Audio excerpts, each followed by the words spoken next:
Before we start, I'd just like to make some declarations that I'm a registered dietitian and a researcher at the Centre for Evidence-Based Healthcare. I'm also co-director of Quackery Nutrition, and most of the work we do is funded by UK Aid, and that grant is directed at promoting evidence-informed decisions and developing capacity of researchers in sub-Saharan Africa. So I'd like to take us back in time and show us a little bit about where nutrition quackery has come from. And so if you look on that slide, you'll see sort of 4 examples of typical messaging when it comes to nutrition quackery. We have the weight loss tablets or the weight loss supplements.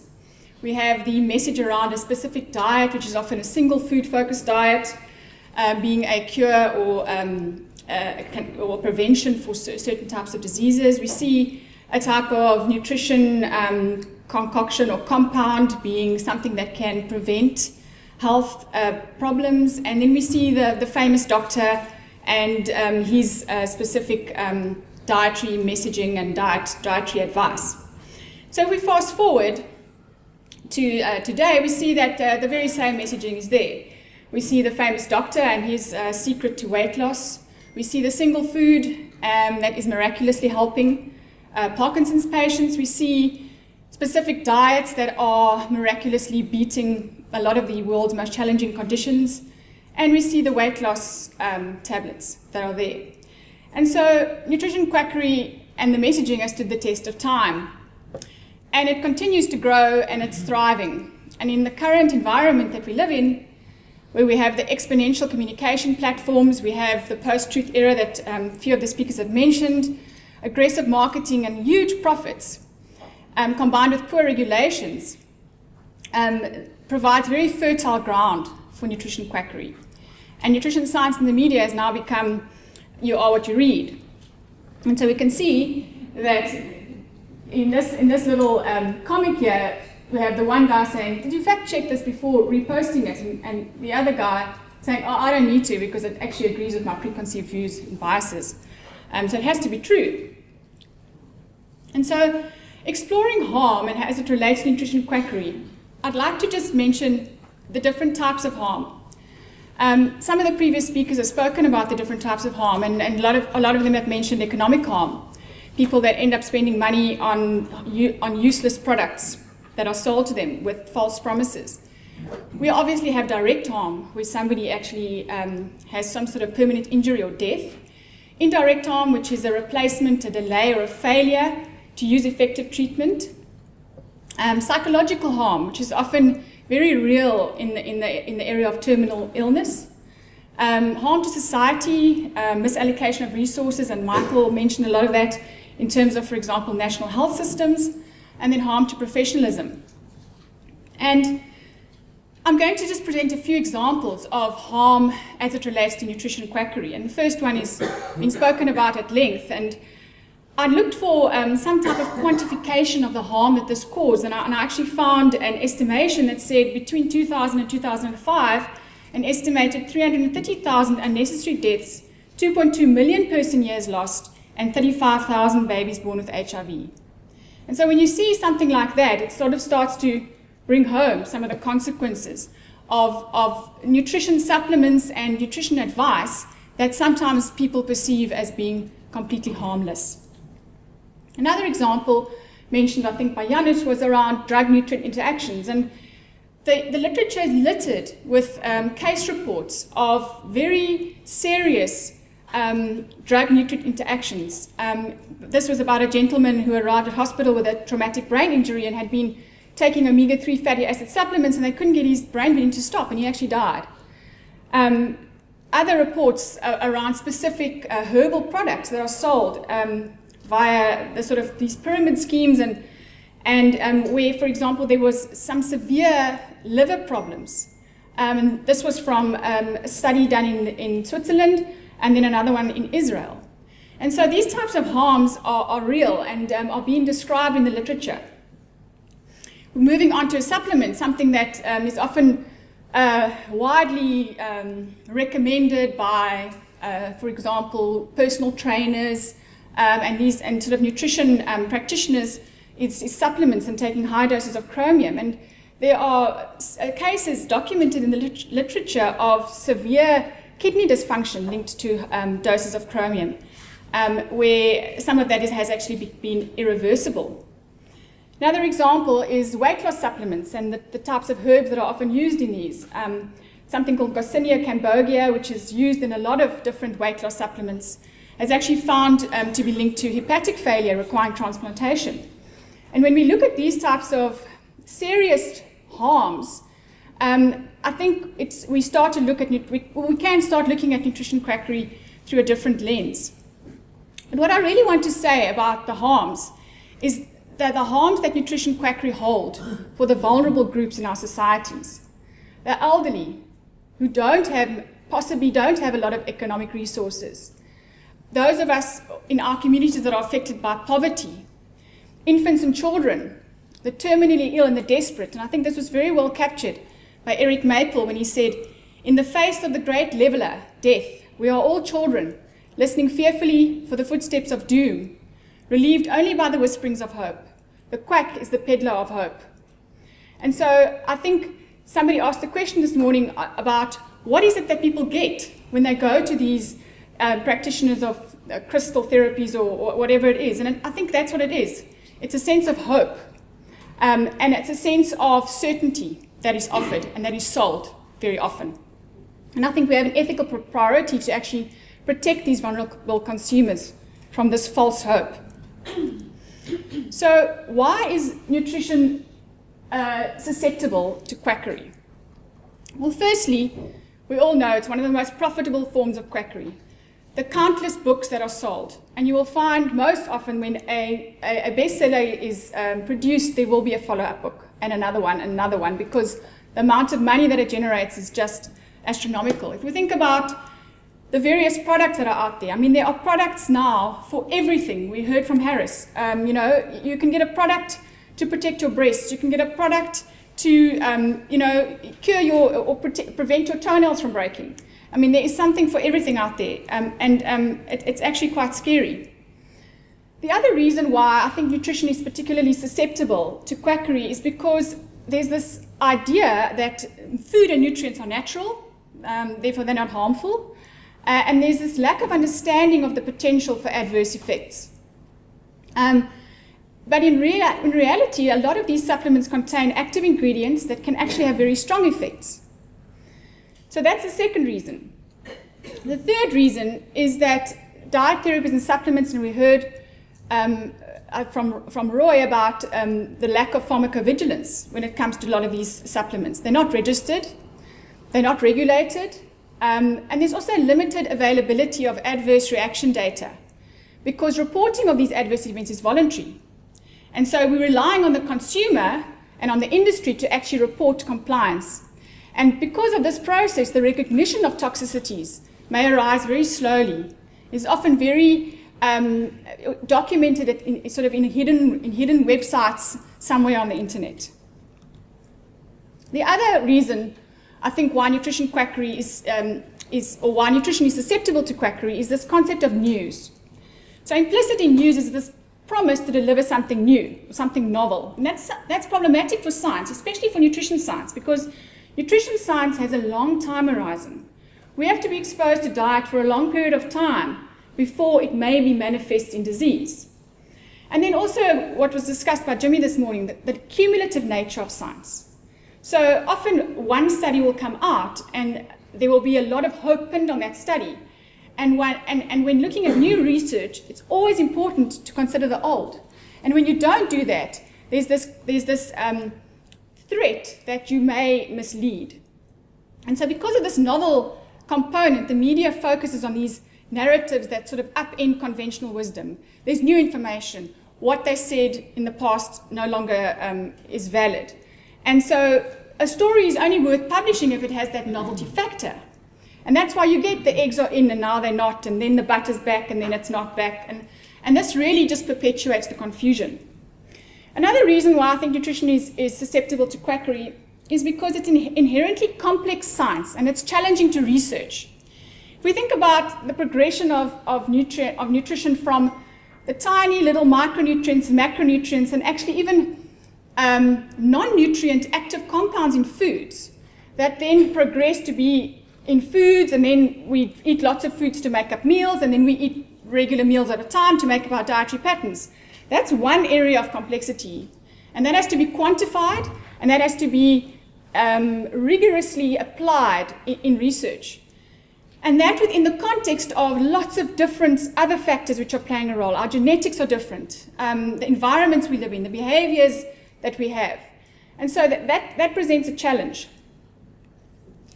Another reason I think why nutrition is susceptible to quackery is because, unlike many other sciences, people have these daily interactions with food and nutrition and cultural practices around diet. And so they develop these widespread nutritional beliefs, which are often just based on conjecture or intuition, or I ate that yesterday and I didn't feel well, so I'm intolerant to onions. And most people have these beliefs about food that have developed because of this close interaction with food on a day-to-day basis, which isn't really grounded in empirical evidence. And I think to better portray this, if we juxtapose beliefs and the concept of what beliefs are versus science, then beliefs are sort of feelings that something is true, which are internally held, and they are understandings which are filtered through one's worldview. Whereas if you look at science, exists separate from the knower. It's a scientific process, and so in terms of nutrition, those two things are often sort of mixed up in the same pot. So, thinking again about nutrition as a science, I want to speak a little bit about this concept of uncertainty, which has been mentioned by some of the other speakers. And so, science, we know, is a process of understanding the world through experimentation and observation. And importantly, scientists deal with a universe that is not of their own creation. Their theories can never ever be proved with absolute certainty because science is empirical. So again, just to juxtapose that to something like mathematics, which is also seen to be logical thinking, or another way, or a paradigm of thinking, and that's about study of numbers and shapes and space. And important difference is that mathematicians can prove their theorems absolutely, because their universe of mathematics is a creation of human consciousness. It's closed, it's self-contained. And so that really differentiates between why there is this uncertainty and what it actually means for science. And I think the concept of uncertainty is something that people don't like. Uncertainty doesn't sit well with us. We want certainty. We want to know what's going to happen, especially when we are faced with something like a disease or a condition that might be serious. So one of the things that I think is synonymous with nutrition quackery is this concept of promotionalism. Quackery is as quackery does, and a defining behavior of quackery is promotionalism.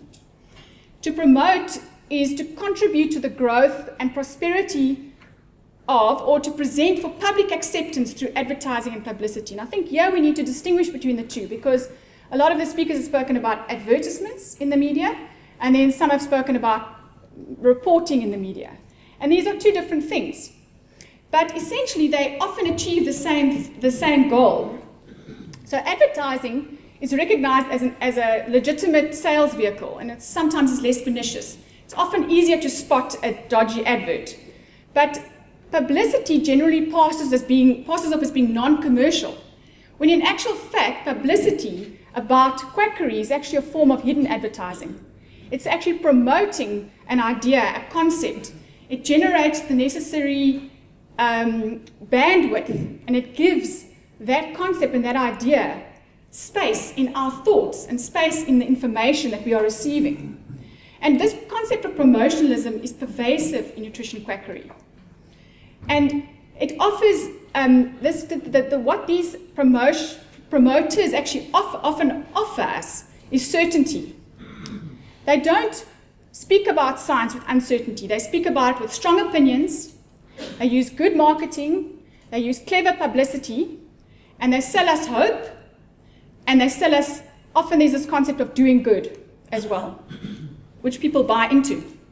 And so if we have to compare some of the traits of the ethical medical scientist versus the quack or the pseudoscientist, firstly it's about what does the pseudoscientist focus on? He often focuses mostly on the results of the studies, whereas the scientist is more committed to the justice of his methods. How well was my study conducted? Not what my study found necessarily. Ethical medical scientists are often willing to admit that they're wrong. And even if they're right, there's always some reasonable limitation to that. Whereas quacks or pseudoscientists are often persist in the face of any reasonable controverting evidence. And they're more grandiose in their expectations about the value of their theories and how this will be the end all and the be all of nutrition science. They often, when you look at ethical medical scientists, they focus on the clinical evidence about safety and effectiveness, whereas the quacks and the pseudoscientists often focus much more on these elaborate theorized mechanisms of action that basically support their point of view and why they are speaking the truth. And the ethical medical scientist understands that there is a clear process for healthy professional criticism and exchange, and that it's a healthy part of the scientific process. But the quack or the pseudoscientist is often very paranoid and feels very threatened, and there's often this sense of persecution by the establishment, and there's often a sense of attacking and character assassination for anybody who is opposing their views. The last sort of idea I want to share with you is this concept of evidence-based, and we hear that a lot, especially it's being used in advertisements and being used in the media. But I want to raise this point of evidence exists versus evidence-based.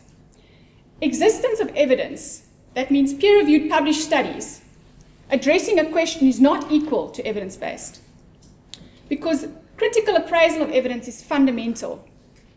So no matter what journal article or report or alleged truth that you are faced with, we must critically appraise that. We must think about the methods that were used in that study. Are they valid? What are the results? And how relevant are these results? Before we decide to accept that or to use it to inform a decision. Let me give you an example. So we presented with this specific supplement. There's a write-up about it saying that it reduces your risk of having stroke via the mechanism of reducing blood pressure. So we go and have a look at the literature, and I find a meta-analysis of 10 RCTs, which showing quite a reasonable effect there, 25% risk. We find another additional randomized control trial not included in that meta-analysis, and this trial finds no effect on the risk. Okay, but we're thinking, okay, hierarchy of evidence, the systematic review is on top. We find a cohort study which also shows it supports the RCT evidence.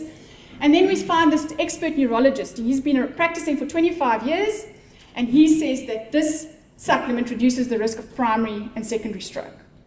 So if we were looking only at the results, that is what we would look at, and we'd make our decision based on that. But what we also need to ask is, how confident are we in this evidence? And that's where critical appraisal comes in. And so if I had to give you additional information about the meta-analysis of the 10 RCTs, which basically says that all of the studies had high risk of bias, had significant heterogeneity, so they all found a lot of different results, and were funded by a pharmaceutical company. If I tell you about the randomized control trial, it had a very small sample size, wide confidence interval, very uncertain.